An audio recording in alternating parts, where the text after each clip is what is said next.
Welcome to But Why? Real talk on messy minds and messier systems, the podcast where two psychologists overanalyze everything so you don't have to.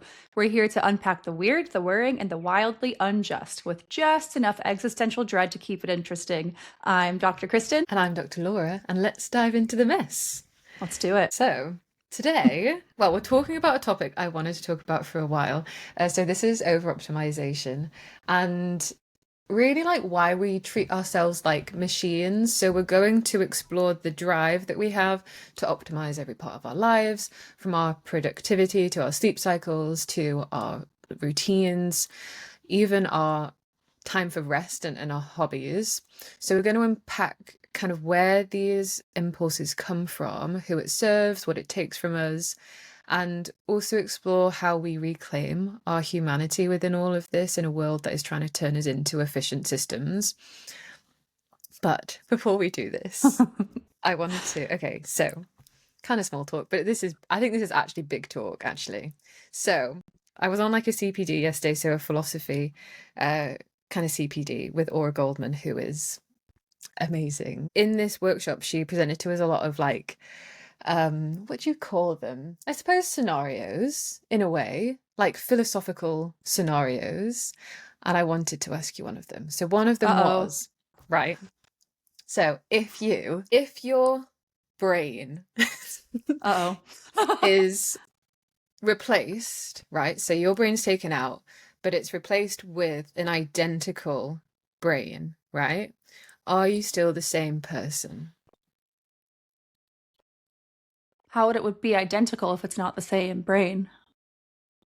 Oh, interesting. Okay, so I suppose I was thinking of this like it has all the same stuff in it. So I guess maybe it has like all of the same memories and the same knowledge and stuff as you The same had. experiences. So it's not like if you were a twin and you got your twin's brain, because obviously then you're not the same person because they've had a different life. But then, oh God, I don't know. That tags into kind of obviously what you think about the soul. And Yes, I don't think you're the same person. I think you might function similarly or the same, but I don't think you can be. How dare you throw this at me on a Friday? Thought you'd love it. You've had time to reflect on this. What do you think? I know. And so one of the things we were kind of talking about was like, what is you? So, so you get your brain's replaced with an identical one. Are you still you? Like, well, what is you? What makes up you? You know what I mean? Like, yeah. And then I kind of we were in little discussion groups and we were talking about, well, whose perception of you is it? So, for example, if I have had my brain like transplanted or whatever, and do I feel like I'm still me? Like maybe I do, but maybe, I don't know, maybe my behavior's changed a bit and to someone else it doesn't look the same. Or maybe I inherently feel in myself that I'm not the same person. Maybe I know that my brain has been replaced and I'm like, I know that I'm not me, but to someone else maybe I look exactly the same. So to someone else I might still be me, but to me I may not be me. So who is it important to and whose perspective is it coming from? Well, I think it's always going to be important to you as the person whose brain has been replaced. I think that's where, for me, that's where the question would derive from.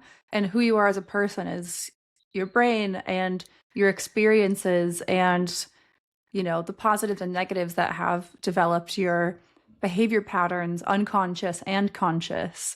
See, we're all made of, you know, basically collections of matter Stardust. that have always Stardust. I was gonna say that, but I was like, I don't want to sound like a little fairy like witch lady, which I am, but like essentially we are all made of this matter that's all existed. So technically, even if your behavior is the same, you might have the same thoughts, even emotions, it's different matter that's in your brain and in your head guiding that.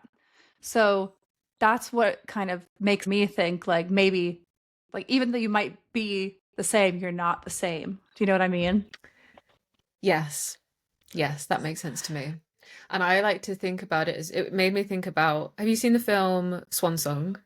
Mm-mm. It's on, I think it's You on look Apple so TV. disappointed. Just that you look so Nobody's disappointed. seen this film. I enjoyed it. It's not like the best film in the world, but it's got this scenario really. I don't know if this is spoilers, so if you haven't seen this and you want to, maybe like skip on a minute because I don't know if I'm giving away spoilers. But basically, there's this guy who finds out he's ill and makes the decision to clone himself and to send his clone back to his family.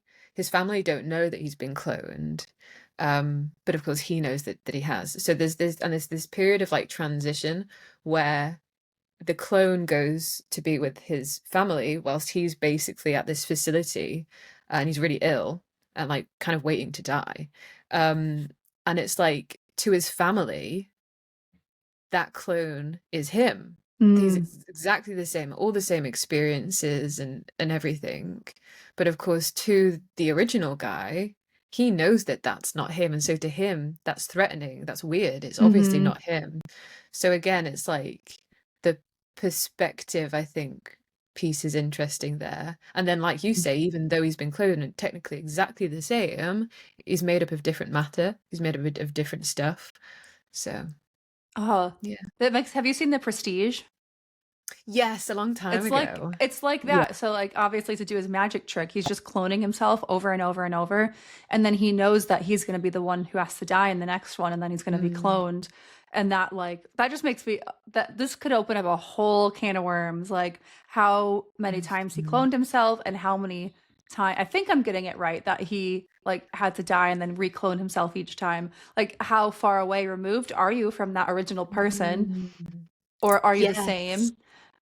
Oh God, I maybe love we all need this an cloning episode on stuff. that. Oh my Yeah, gosh. I think, yeah, we need to do an episode about this. that's a really interesting one. Yeah, guys, let us know in the comments. What do you think about this question? I mean, we didn't even really get to into the like the proper philosophy behind it, like how you construct human identity. Do you know what I mean? Like, because I take quite a constructivist approach, but I Mm. think that's a whole. We'll save that for the episode because I feel like this was more like What are you doing? Who knows? Yeah. Love this stuff though. I me do love too. like these philosophical questions. All Mm. right. So with this in mind, I suppose, how do I segue? I'm not sure how I How do you segue. segue But into, well, I feel like a good way to segue it is like the questioning of the human experience, which is what our podcast is a very human thing to do. mm, Whereas what we're engaged in a lot of the time in our lives is very, like, in my opinion, anti human. This over mm, optimization is very anti human. So yes. there you go. Machines. Are we turning into machines? Let's Oh find out. no. Um, Is that your okay. ad voice? Yeah, I think so. Apparently I have one. Um, so yeah, okay. So going back to then this idea of over optimization. And like I said, this is something I've been thinking about a lot. There's actually a podcast I listened to, what's it called? The Wellness Scoop, which my sister introduced me to. And it is fantastic, but it takes this kind of perspective, mostly in terms of like health and nutrition, but like, are we over optimizing our lives? When is there almost like just so much misinformation and noise that we actually end up making decisions that aren't good for us? Um, so anyway, it made me think about this, I suppose, in like a broader sense, and why do we have this drive, I guess, to over optimize, and what are we almost missing out on if we are doing this? So what we wanted to do, I guess, to start is talk a little bit about like the origins of this like culture of over optimization. Because I think we all kind of feel almost this need that we need to be productive all the time, but where does this actually stem from? Um, so we can go back really to like the Industrial Revolution when we think about this. So this idea of optimization didn't just start with, like your wellness apps and your trackers and things like that. It started back in the Industrial Revolution when our value as human beings was really tied to our productivity and our output, how efficient we could be like within our jobs. So if we think about workers who are being measured by how quickly they could assemble things, how quickly they could, deliver what they needed to, and then over time, this external measurement became really internalized into us as humans. So we learned to treat ourselves like machines, that we need to always be better, like do things faster, be able to go for longer, right? And we almost like miss out on like the beauty of like going slow and the benefits within that. So we all feel like, yeah, better equals faster, more productive has to mean that we are, yeah, doing things more quickly, able to go for longer and so on. So what you're saying is capitalism is taking away our humanity, essentially. Tell me more. No, we don't need to get into that necessarily right now unless you want to. I feel like, that's just my reflection on it, because you said about the industrial revolution, and that's where capitalism was already like kind of starting to take effect, but that's what really just made it quicker. Like it was happening a lot quicker, and we kind of like went away from monarch rule to more the people with the most money that they get in capitalism are starting to get a lot more power. And so Mm, you're not taking power from some divine right of God, you're taking power from money. Money's the new God in this society, isn't it? So that's how you're going to yes. get ahead. And if you can turn people into as efficient as workers as possible, it makes sense, whether this is done consciously or subconsciously at the time, to start treating people like machines. And you see this since the Industrial Revolution with art. So if you look at almost the decline of a lot of what's kind of, now this isn't talking about artists and things like that. I'm talking about like infrastructure art that we have in our systems. So if you look at, public buildings in Europe from like before the Industrial Revolution, and how beautiful the architecture is and the Yes. paintings they have. And so that's why they still have all these very beautiful cities. And then now the stuff that's been built since like the 60s and 70s, even before that, the Yeah. 50s, even like from the 1900s onwards, you see less and less and less humanity in our architecture and our art that's accepted in like system. Now, I'm, again, not talking about the people, so we still have some amazing, very creative artists, but what's shown to people, like think about street lamps. Street lamps that were made 200 years ago have like beautiful like leaves on them, and they're like cool, I don't know, Mm, like they're like a cool design. Whereas now they're just like these metal black things with a light bulb. Do you know what I mean? yeah, like And like literally. our government buildings are no longer having like these beautiful paintings on the ceiling. They're just cement blocks. Even looking at like, Literally. Yeah. even if you look like at a McDonald's from the 90s, and there was like the playpen and like all these colors and all that kind of stuff, even though like the clown was real creepy, at least there was like a personality to it. And now you look at a McDonald's and it's again just like a cement block. So I just see Yes. like you can just kind of track it. That's so interesting. I'd never thought about it like that. And where I went to, so I went to university in York, and they have like a campus uni, and that was all kind of built, I think, like around the 60s. And it is just loads of concrete blocks. And Mm. it's beautiful there in its own way, but you still notice that concretiness. And like you Mm. say, there's not the like same humanity in it. It does feel like you've just got this new material and you just want to get something built as quickly as possible. And that is now what you are favoring over actually thinking about design and aesthetics and kind of things like that. Yeah.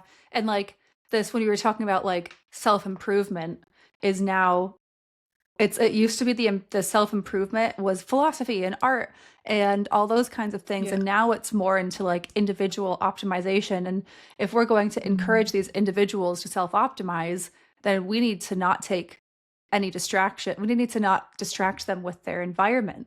It's just like a Yeah. shift in what's prioritized of how we want to display our humanity. It's like the let's just get the job done and move on to the next thing rather Yeah. than really putting our like passion and soul into the individual tasks we're doing. And of Hmm. course, some people, yes, like we still have that.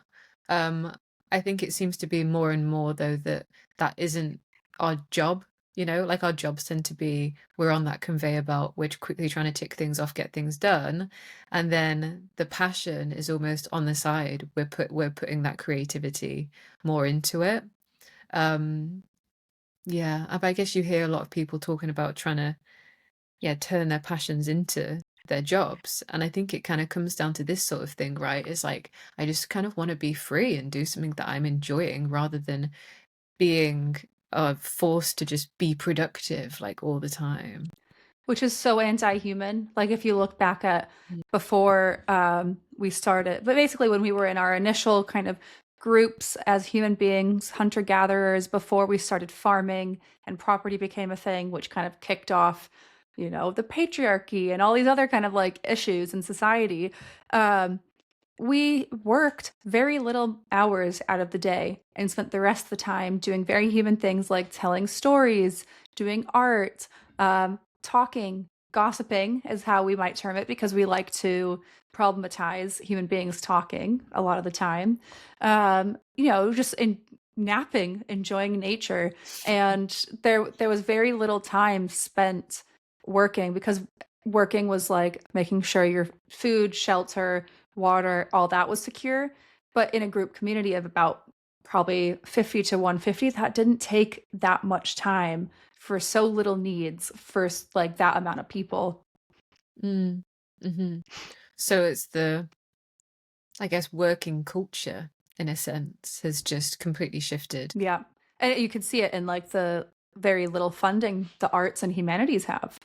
I mean, Mm. even when I was a kid, there was massive cuts to it, and I know that's still happening. Like becoming a artist is now seen as like a pipe dream instead of a Yeah. realistic career, which is just very, very sad.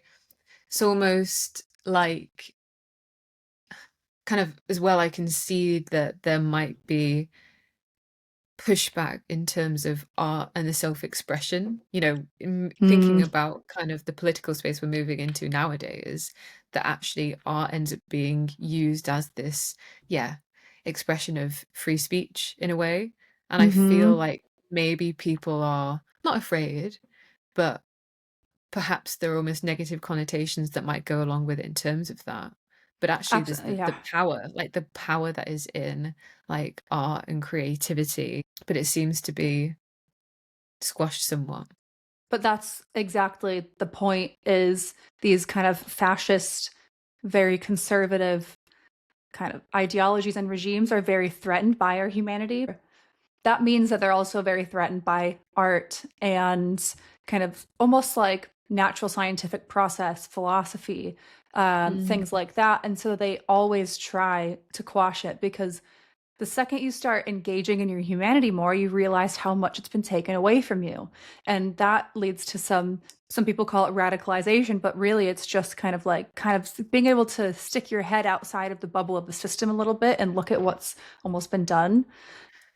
So, yeah. Yeah, and that's almost like what we were talking about with Oliver, right? Like a Mm. couple of episodes back. So that bubble cracking or being able to, yeah, put your head outside of that system and being able to see kind of what's happening. Totally. So along those lines, right now we're in an area where we're in late stage capitalism. And capitalism, think about the Industrial Revolution where it really kicked off, it demands growth, infinite growth. The growth cannot stop. And that mindset has just really bled into our lives. So, firstly, bad for the environment. We all know that. That's why we're having an environmental crisis.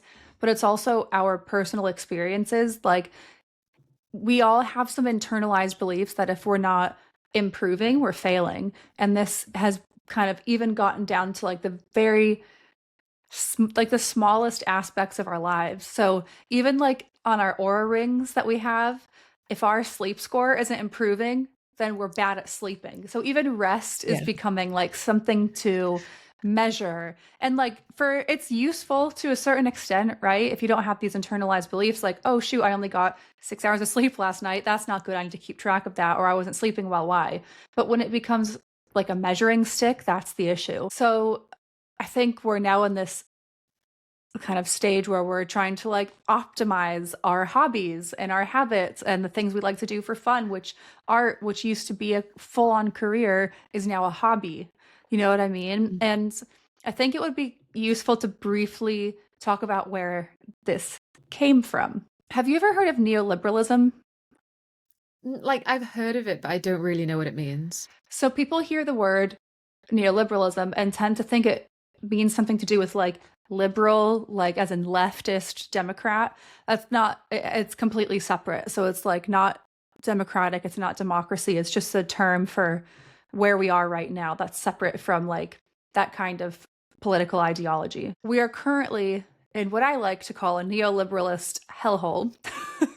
And basically, the responsibility for everything has shifted to the individual rather than that group context, like we briefly mentioned about how we were evolved to do. And this happens, you know, in the 70s, 80s is when it started to kick off, where instead of fixing the broken systems that we like to talk about a lot, so like healthcare, protections for workers, things like that, the focus very much became to fix yourself. And the system basically just tells us to, meditate more, use your Headspace app, Yes. like work out harder, track your cycles, which is a whole other thing about control, buy the right supplements, like, and you can see how these all tie into capitalism. These are all individual things done by a system, but you have to buy them. Okay. Mm. So this shift wasn't just natural. It was very deliberate restructuring of society in the 70s. So if we're looking at post-war, there was a we were all kind of united, especially in the Western worlds at least. Um, there was a lot of economic consensus around like kind of just the working class. So lots of organized labor, lots of unions forming, and people just kind of realizing actually this kind of like this has been escalating a lot. Workers deserve rights, things like that.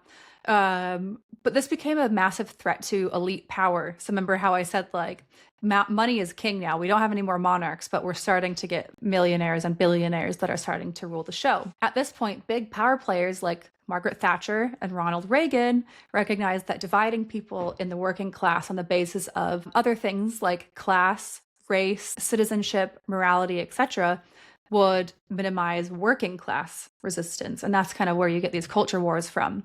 So if you're seeing yourself as an individual, your in group becomes much smaller. So last episode on defensiveness, we talked about in groups and how you're more likely to defend your in group.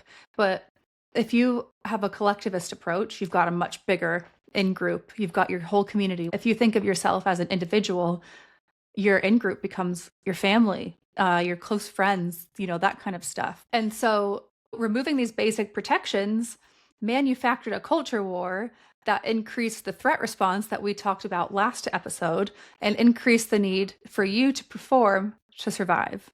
And, the essential idea of neoliberalism is that you are a product.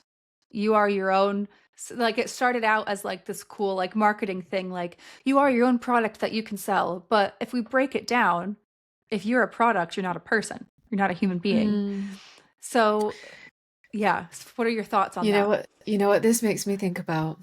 It makes me think about football. Like Ooh. how the players, there's maybe kind of particular, I guess, at like an academy kind of level, they are really, who said it? Someone said it to me the other day, like how often they're termed as assets or, Mm. products. They take the human away from these young footballers and they're just thinking about how much money can they get for them at the end of the day. And often, not always, but often, like these academy structures say that they really value, the development of the players from, like a personal and human perspective. But actually, when you see what's actually happening within those systems, that really is not what's happening. Mm-hmm. So I guess it made me think about that and how, even though despite, football being about the team, it kind of ends up being the responsibility of that individual to yeah, developed to optimize to make the most money for the team they're with. Otherwise, they're just going to get dropped and they're just going to get kicked out of the door. And that is where this threat, this survival for people within systems like that is so high. I literally wrote about that exact thing in my mental health and football paper, where we're treating people, especially if you're thinking like academies, we're treating these young boys like products, and that also Mhm. impacts how you treat them, not just how they feel about themselves, but your treatment towards a product is different than how you might treat a human. And that almost leads to like, so it used to be community care would help with mental health and, kind of well-being and child care and things like that. But if you're looking at especially taking the football aspect, the only reason a lot of clubs hire a psychologist is because now mental health has become a commodity and not a right. So it's a commodity to help improve performance. It's not necessarily, I mean, I will caveat this by saying, like, many people within these systems care.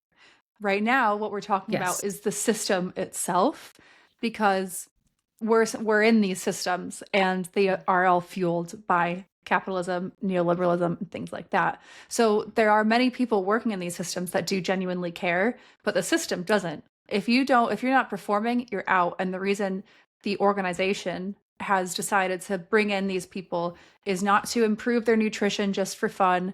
It's not to improve their physical health just because they want them to feel better, mental health, not because they want them to kind of like experience better mental health. It's all for performance and longevity and things like that. And you get that pressure as well, then going on to, say, the staff within the system, right? So then it's like, actually, the coach is told that they need to take a developmental focus, but actually, they know if they don't win at the weekend, then they're going to potentially be out the door. So, like, it, everybody, even though we may be striving towards this more human perspective and supportive perspective, like I say, we are all ultimately kind of under the thumb of that system that we're in. And think about how isolating that is, especially if you're like it's taking that analogy of that coach that you used. If you know that you have to do one thing, but also the other that are contrasting things or you're out, think about how isolating that is and Mhm. confusing and how much that fuels competition between people. Because however you strike that Yes, balance, it's going to be you that's there that can feed your family, or it's going to be you that's there that can feed your family with this role and progress in your career. And so totally. it really works to further isolate people, the system, rather Mhm. than allow the more that the system allows us to form community, the more threat there is, because that's when we regain back some of this humanity that we were talking about. And that's exactly what we were talking in previous episodes. Like, if our in groups become bigger, then then that's a massive threat, and that's why this whole thing is here. That's why they're creating gender wars right now. And like, I just want to pinpoint a few things that neoliberalism has caused. Oh my God. Um, so starting where we kind of fit in, and something that's a big pet peeve of mine is mental health has now become like a product and not a process of life. And it's become medicalized for profit. Think about the pharmaceutical companies. So any like overwhelm or burnout or anxiety that is a natural result of the systemic issues that we talk about all the time, like climate change, unaffordable housing, social issues, isolation, capitalism, rather than it being a community thing or a systemic issue, it's your issue. It's an individualized issue that you need to go see a counselor. You need to get on this medication. Same thing with loneliness. So it makes self reliance some kind of like trophy that you have, like, oh, I'm an independent woman. Like, great on one hand, because that's getting you away from patriarchy. But on another hand, we should be able to form community. Neoliberalism thrives by dividing people because that's what they need to stop the working class from fighting against kind of the billionaire class, which that's what they call class consciousness. I don't know if you've ever heard the term. No. So class consciousness is essentially like the working class gaining like a more mass community consciousness to kind of that systemic oppression by like say billionaires, the people in power, because we have this weird thing in our society where people naturally think that billionaires are somehow better or smarter. There's like this weird thing. Like think about the way people used to at least think about Elon Musk. Like because he was a billionaire, everyone's like, he's so smart, he's blah blah blah blah. For no reason. He didn't invent anything, blah blah blah. So yeah, class consciousness is this like more collective understanding of what's happening. And neoliberalism caused the decline of public services. So it's not a coincidence that all of these happened at the same time. So universal child care in the States had bipartisan support in the 60s or 70s, I can't remember. And it was squashed by Reagan on his desk because he knew that if you had women in the workforce and you kind of like stopped these oppression of one people, then you would normalize the genders working together and things like that. And you would also lose a lot of the free labor that you get. Privatization, deregulation, hollowed out systems that kind of help us as humans, like education, healthcare, affordable housing. Reagan and Thatcher were pretty much the biggest kind of like biggest players in this. They crushed unions, they defunded public goods and services, infrastructure became super privatized. So like now people have to work to access what most like if you're not kind of stuck within the system would consider a basic human rights. And this is how we got to where we are now, where you kind of talked about earlier is work, your job is your identity. You are your job. And almost like if you're not burnt out, you're not doing enough. Yes. I feel like this is the narrative that is so often sparked and also perpetuated by like stuff online, right? We see people doing things all the time. We feel the pressure like we need to be doing the same. And it also made me think when you were talking about, I guess, this how we are the pressures put on us as the individuals is like, I guess, for outside of sport, of I guess these academy settings, just in our job roles, right? It might be advocated by the company that you work for to rest and to look after your mental well-being. But like we said, they're not necessarily going to be doing anything about that. That's going to be on you. But we know that, okay, if I take, I don't know, like some mental health days, I'm going to be really behind. People aren't going to think that I'm pulling my weight. So there is this whole other like social pressure and demand then on top of that. Um, so we're kind of constantly fighting against those things. Definitely. And yeah, it's almost like it's never going to be enough because it requires this constant improvement. And like the systems aren't designed for that. The environment isn't designed for that. And us as human beings certainly aren't designed for that. So it doesn't matter how many apps we have. Like I feel like I went through like a period where I was like, I'm not doing enough to improve myself. I'm not feeling great. Maybe I'll download like a mindfulness app. I'll get back onto my like Apple Watch and record all my workouts. I'll get on this other app like the Couch to 5K running app. I will track my meals. And like I probably had like 4 or 5 apps going at once, all that I was paying for to try and like make me a more productive, better person. And this is all outside of working full time. Like I feel like Totally. we're all offering enough to society by working full time, and many people are working overtime. Why do we feel like we need to now use technology to make ourselves so much better, Yeah, even just in our off time? totally. And this links into something I came across kind of when we were like almost planning for this episode, and this idea of something called the quantified self movement. So this took off like in the early 2000s, and it's basically this idea that data can improve human performance and make us more productive. So I guess like when you were saying like about your Apple Watch and things like that. So whether it's like, is your Apple Watch your Oura Ring? Apparently there are even like smart beds which like collect data on your sleep patterns, which Yes. I did not know was a thing, but that sounds great. Um, But ultimately, we're using technology to be introspective for us, right? So instead of Mm. us being able to turn inwards, ask ourselves questions, how am I feeling today? We're actually saying, what does my watch tell me about how I'm feeling today? So we're almost like losing this ability to be introspective, to reflect on, yeah, how are we actually feeling? And we're putting that up to the technology instead. And we often talk about this, don't we, Kristin, in terms of our like Aura rings. It's like sometimes, I think the other day, mine told me I was like 90 plus on my readiness, but it was also saying that I had minor like signs of like strain. And I'm like, how does that work? But then it's like me asking myself, well, actually, how do I feel today? Mm. But we end up thinking, oh, the number says I'm really high, so I must be able to do loads today. But actually, that may not be the case. We still have the number one say over how we feel on any given day.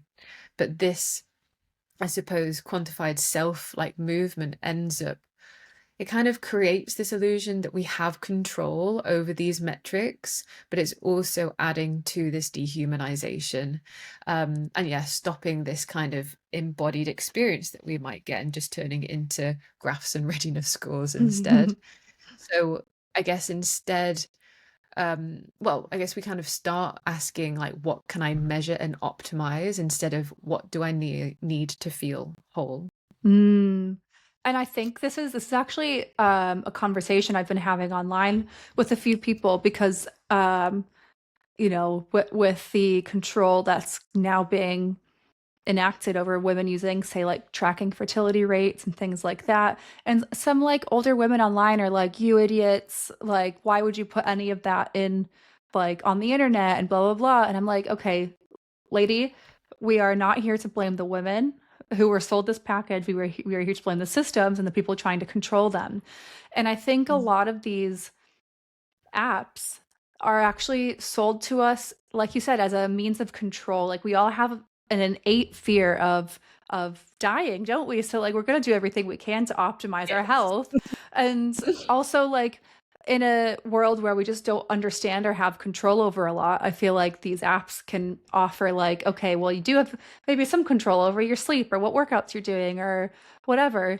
But I also think they're very much packaged that way. So they're not packaged. If you tried to sell me, I know there are apps like this, but me or anyone in the general population, if you try to sell like Headspace as like become the best mindfulness person on the planet, know your mind better than anything, instead of like this can help you with your well-being, this can improve your self-awareness, or like if you do the same thing with like a fitness tracker, it's like you will become an athlete or else like you will become the best. No one cares about that. They just want to like be healthy. Do you know what I mean? And Mm. so these things are packaged in a cute little bow to make people feel like they're um they're just like contributing to their own well-being when really it's contributing to them measuring themselves against previous and future versions of themselves in some way. Mm. That's so interesting. The like previous and like future versions, right? Mm. And it's again, it just adds to this whole like comparison. We're comparing ourselves from last month to this month. Like the Aura Ring gives you like quarterly reviews basically of how you've been doing. And oh my God, it's terrifying when you see like how long you've been sitting down for. And I'm like, oh my God, like this is awful. And while, yes, of course, it's better if I am more active and move around more often, it's also like But part of how life are you is we supposed to just do need to that? sit down. But Like, like how are you supposed to do yeah, that? We both have office jobs for the most part. Like exactly. I was yelled at many times by my ring yesterday because I had to get through all this marking grading papers and I Oh just yeah. was sitting down like what am I supposed to do? There's a deadline. Do you know what I Yeah, mean? So it's making people feel guilty for something that they don't actually have so much control over. totally. Yes. And I guess this kind of leads into this idea of like what optimization then looks like for us today. So I feel like kind of what we've touched on, it might be us tracking ourselves with these kind of devices, but it might even be like, we're tracking our steps. Some people might be counting calories, like you said, cycles, sleep scores, and so on. It can also be like kind of almost stepping away perhaps from the tech side, like even turning relationships and like leisure activities or even like parenting into things that need to be efficient products. And again, we're taking the human out of this. It's like, actually, how can we be like, say, like the perfect couple or have the perfect relationship? Mm. Um, and we might see what this looks like online, I suppose. And yeah. That just made me think of like even taking it a step further is like we are products online. So everyone has their Instagram page or their TikTok where they're presenting what their relationship looks like. And if it's not perfect, if it doesn't measure up, and that impacts their mental health and things like that. And so like Totally. not only are you doing this kind of like internally and impacting yourself internally, you're also a product on the market of like your own page. Totally. Totally. And I think what I always find hard is that when does this, I guess, when does trying to help ourselves in a healthy way become this over optimization? Because yes, of course, it might be useful if online we see, I don't know, like relationship advice or something about how we can be healthier. But when does that turn into when we were almost like over fixating on, what we need to fix and be better at? And I Hmm. think it's kind of interesting if we look at this in a perspective from like a therapeutic setting. So almost how if we are, say, going to a psychologist, going to a therapist, like getting counseling, how we tend to be going to see that person to try and fix ourselves. And I think and it's almost like, well, yeah, of course, that's why you would be going because something's not quite right and you want to get better. But actually, when is that just more of this like self optimization or over optimization that we're forced into? And it almost made me think like, is this sometimes why like therapy fails? Is it because sometimes we go into therapeutic spaces and we're expecting like a fix to like come out a brand new person, but actually it's about going in and accepting ourselves for the person that we are. Hmm. That's That's such good insight. And I feel like it ties really well into almost how therapy and anything that's been medicalized is approached from that deficit perspective. So, like you said, we're trying to fix something that is broken in heavy quotes rather than like develop ourselves as human. You have to wait for there to be a problem with the machine to even get there in the first place. And that's Yes. how we're all trained to think. And then like once that thing is fixed, then you've accomplished therapy, check Yeah, mark, you can like, leave now. and Well you don't need done. to go again until the little brain machine's broken again. Like it's Yes. which for me is like daily. Um, but I just think it's a really sad way to approach humanity, and that's why I know you and I are big proponents of like you don't have to like more preventative focus on any kind of health in terms of in therapy that's like organizing your life in a way that's beneficial to you. Physical health, same thing. Totally. And I think this then like it shows to us like the psychological toll that this can then have. So this idea of we need to be perfect, we need to fix everything. Like you were saying earlier, the loss of like the creativity and even potentially like the joy in what we're Hmm. doing when everything becomes a metric. And this got me thinking about how we then enter like a very rigid mindset. So this is, opposed to say like psychological flexibility, which is something that I am often helping clients to move towards in the work that I do. So the idea of psychological flexibility, so being able to be present, to accept like uncomfortable thoughts and emotions, take committed action that's in line with our values and what we care about, but actually we end up moving away from that because we end up moving instead like towards this very rigid view of what we feel like society wants from us rather than being creative and yeah moving towards what we care about. So it's almost like we seem to be like forced to do things that we think we should be doing, or like have to do, Mm-hmm. in order to stay like fit, to stay healthy, to be successful, and like all of this stuff. And that means that we can end up engaging in like really rigid thinking and really rigid behaviors. Um, yeah. And I remember it wasn't long ago, think it was in a therapy session I was in, and I can't remember why we did it, but I ended up writing down kind of all the areas of life that I felt like almost like needed to be perfect in. And it was like all of these things. It was like health, it was like skincare, it was like relationships, it was work. And it was all of these different spaces in my life where I was feeling like I had to over optimize and perfect them for some reason. And like if something wasn't perfected, then I wasn't doing something right. And that overwhelming feeling that everybody else is doing this perfectly apart from me, Mm. which is just so, not true. I think everybody probably feels this way. But then there's that kind of spiral, if you like, of never feeling like we're good enough, despite I guess trying our best to like do everything right, and that can be And so exhausting. well, exactly. Like, what does that encourage? That encourages you to be more and more productive until Hmm. you're completely burnt out and you're of no use. Yes. And it like firstly, getting rid of like the moral aspect of it. It's really stupid from a structural point of view because if you're looking after your workers in heavy quotes and they don't burn out, crash out of the system, die from long-term stress, whether that's like from health issues, mental health, things like Yes. Oh my that. gosh, just like look at Japan. Like, It's yeah, but that's why they're more worried about this is gonna take a bit of a turn, but it's related. This is why they're trying to get I'll control strap over. myself in. Yeah, strap yourself in. This is one of the many reasons that they try to keep this class consciousness from forming, is so that they can keep the poorest at that level and keep the most control over them, keep them having Mm. babies. That's why they're trying to take away women's rights. It's because they know the system is bad for the working class, but they don't give a shit. They because people are going to keep having kids if you don't educate people, if you don't provide them with contraception or means of birth control, things like that, and then you again don't educate their kids. They're just going to become a worker that funds your business. Do you know what I mean?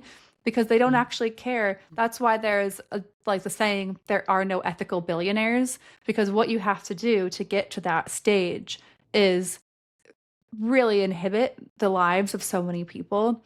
And so, like, when you have this now, the ones that are here right now didn't create the system, but they're a big part of it.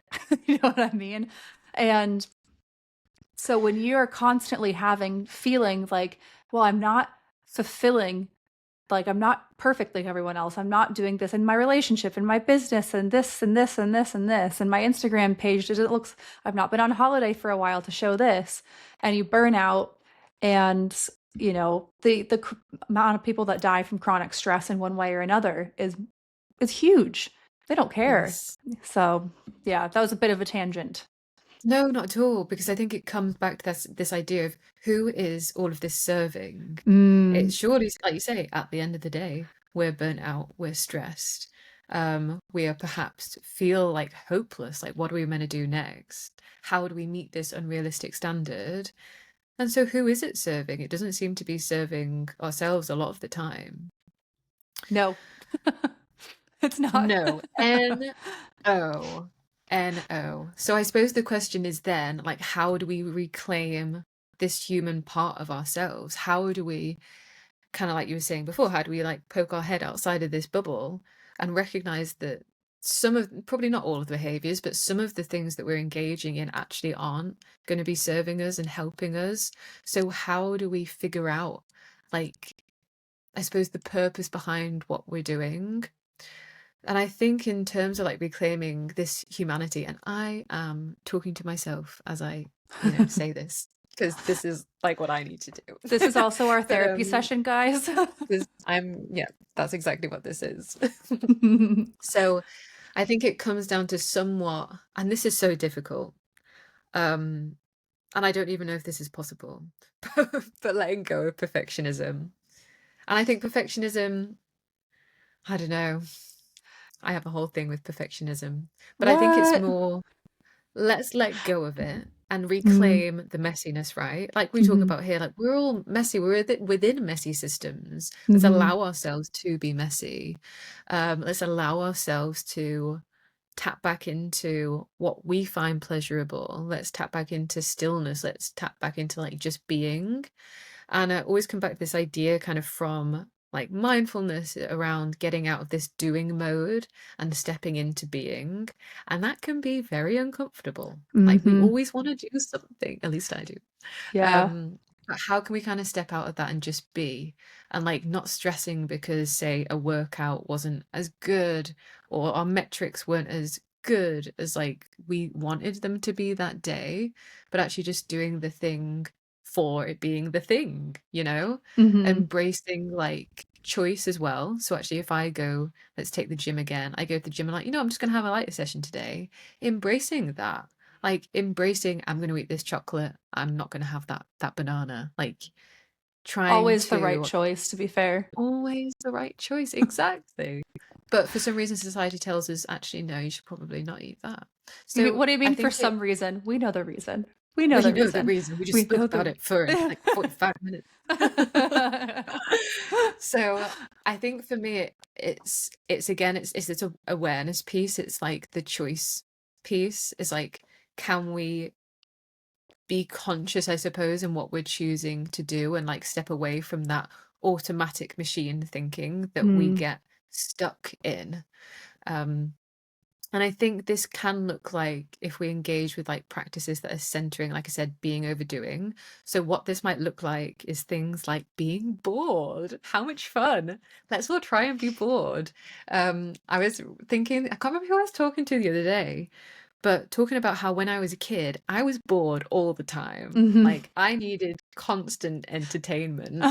But like, I couldn't really tell you like the last time I felt bored, you know? Mm, Because it's like we're always picking ourselves up and going and doing something. We're always reaching for our phones with, you know what I mean? yeah. So actually, can we create space to be bored and kind of sit with that? Can we daydream? Like sometimes I love just like being in the car and like not having anything on and just letting my mind just go where it wants to go. And I Mm, think we miss this because we live in such a busy world because we are always trying to optimize ourselves. It's like, oh, what can I squeeze into this 5 minutes that I've got free before my next meeting? It's not literally. just sitting there. You're not just going to sit there and be with yourself and your thoughts. You're going to be trying to do something productive, but maybe we need to shift that and again make the choice to use that 5 minutes to actually just be. I think that's a really important characterization because the world is designed for us to not make that choice, to keep doing all this stuff without making a choice. Like if we are have that 5 minutes, we might spend that rather than either we're going to be doing something productive, get a couple emails done, whatever, or we're going to be scrolling on Hmm. TikTok or Instagram to get the dopamine hit that we desperately need because we're so burnt out. And what's on Instagram and stuff like that, it's ads. It's still all very much focused that way. And Laura, I feel like you've come such a long way because I remember having this conversation with you about a year and a half ago. Because after my autism diagnosis, I realized that was one of the reasons I was so burnt out is because of everything we're talking to today about today. It was like around 2 years ago, I started to pop my head out of this bubble and realize Yes. like this is what's going on. Like, okay, I got it from a theoretical perspective, but I actually was able to see like how it has impacted me. And I don't know if you remember, I took like 2 weeks off of work to Okay. try and rest. The first thing I did, literally on my first day off, I woke up, I had my coffee, and then I wrote a list of everything I needed to accomplish in the 2 weeks that I didn't have time to do when I was working. I was like, oh, I need to get this done in the garden. I want to get this done in this room and blah, blah, blah. And then afterwards, I was Yes. like, yeah, that's what I'm trying not to do. Kristen, stop. Like I Yeah. wanted to I think that your characterization is you have to be conscious of it and literally have to force yourself to make time for it. Otherwise it won't happen is Yeah. totally true. And it can feel so uncomfortable because you can feel like you should be doing something. There's like this underlying sense of urgency and guilt. Oh Um, my goodness, yes. and I think maybe about a year ago we started talking about this again, and I was trying to explain to you the process, and you were like, "Ooh, no, no, no, no, no, I'm not doing Yeah, that." And I think that it's a practiced skill over time because totally. it's getting less and less uncomfortable. And I'm at the point now where now I've got very strict boundaries, as you know, about like, especially like on a Sunday, I I'm not Mm. doing anything. And if I have to Yeah. do something, I need to know very much in advance so I can move that time to my like do nothing Hmm. time to another day. It's like Hmm. I don't know if you remember me explaining it to you, but I was practicing listening to what I wanted to do in the moment. So if I Mm. wanted to read, I would do that. If I wanted to like go and paint something, I would do that, but I would have to actually want to do it. If I wanted to, just sit there and do nothing or, go out for a coffee and a croissant.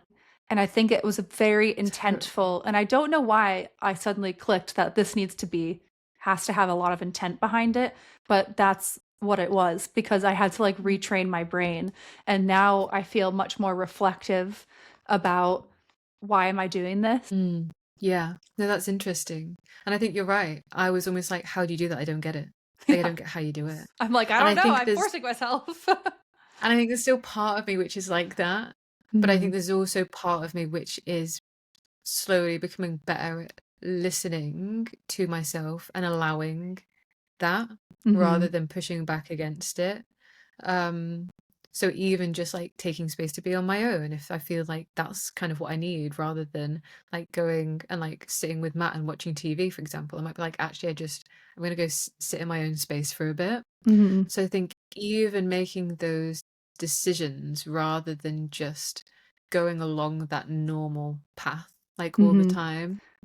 And I Um, think you need to accept that it's going to be messy. You know what I mean? Even if you had a day where it was like, my aim is to just do whatever I want today, but maybe you spend yes. like 4 hours like stressed and feeling guilty.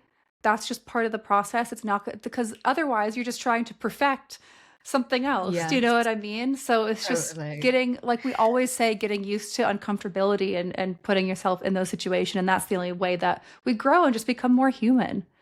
Totally. And as you were saying messy, I was thinking actual like physical messiness because if I look over Hmm. if I look over here to the spare bed, it's covered with laundry that I have not put away for like probably like the last week. But again, it's almost like it's I could have forced myself to put all of that stuff away, or I could have listened to myself and be like, you know what, I just don't feel like I can do that right now. Hmm. But then there is, I suppose, some cost in that, yeah, I feel really uncomfortable about the fact that it's an absolute state on on the bed. So I think it's like it's this given, it's the give and the take, it's the what are we prioritizing, it's the what does like optimization look like, which is actually helping me rather than hindering me. I'm not saying don't try and like make your life better and kind of do what works for you, but actually optimization might look like something that you don't think it should look like, you know? Yes, definitely. And I think that this kind of brings us on to, I guess, kind of our last bit, almost like our reflective bit. But I wanted us to like reflect together on this idea of unoptimized joy. And by this, I am not saying that like this joy isn't optimized. Like the likelihood is, right? The likelihood is that our unoptimized joy is actually the most joyous and even the most optimized, right? So this is kind of just semantics, I suppose, at this point. But instead of joy that's optimized for capitalism and productivity, I'm wonder like what about our joy that is really pure and that brings back the human part of it. So I wanted us both to share like a little example about doing something Mm. purely for the joy of it. So there's no tracking, like there's none of like the metrics involved, like we're just happy, like just simple human moments. Hmm.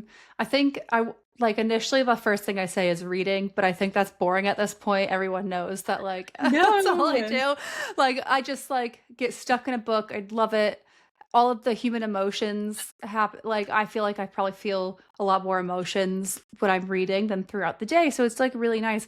But also, when you were speaking, the first thing that came into my mind is, because I'm such an outdoors person, is the feeling of just like going fast, like the wind going through your hair. It's like riding a horse or skiing down the mountain as fast as you can. Just like this pure, just like, oh my God, this is so much fun. I'm not trying Okay, yes. to Oh, like yes. accomplish anything. I'm just want to go. I just like, it's just like this feeling of freedom.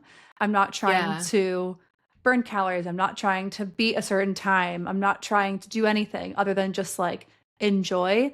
And for the longest time, like riding and skiing was the only time I wasn't thinking about something. And so I think that also helps with it, because you have to focus on what you're doing technique wise so that you don't fall, but it's just pure joy and adrenaline and fun. Totally. And that actually links into one of the things I was thinking about, Ooh. which was roller coasters, right? Oh, nice. So I'm like, because I actually, when I was thinking about this, I found it kind of difficult because I was like, oh, maybe it's like, I don't know, going on a walk. But then I was like, sometimes actually, I feel like I have to go on a walk because I feel Hmm. guilty for not taking Stanley out for a walk. And I was like, maybe that's not in its purest sense. So I suppose I was trying to think like, what would I do just like you say, just for the thrill of it? Like I'm Hmm. not getting anything. I'm not becoming a better human being necessarily from getting on a roller coaster and going around really fast.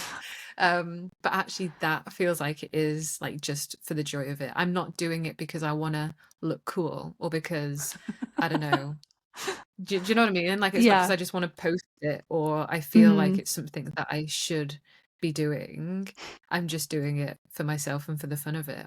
And I Totally. think on a more boring note, I think sometimes it feels like that when I'm like just watching TV. Like if I Mm. find a really good TV series, it's like I have times when, if they replay Star Wars like in the cinema and then it comes on and you get like the scrolling like kind of script coming up and I'm like, I'm gonna cry.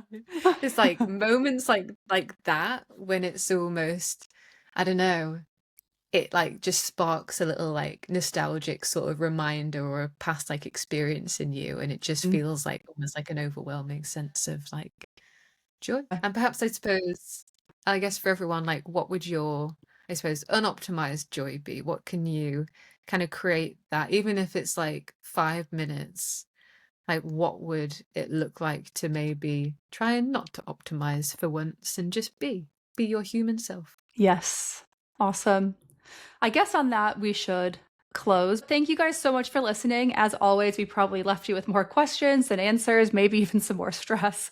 But sometimes that's the point. We love digging into the messy undercurrents of over optimization and why we treat ourselves like machines. Do you guys have any thoughts, some questions, some rage? We do want to hear it. Please drop a comment, message us, or shout into the void. If there's a topic that you'd love us to dig into next, please get in touch. We're always up for a new rabbit hole, as you know. And if you liked this episode, don't forget to like, follow, rate, tell your friends. You can find our links on the But Why Instagram page and in the show notes. And remember, the first step to understanding is asking, but why?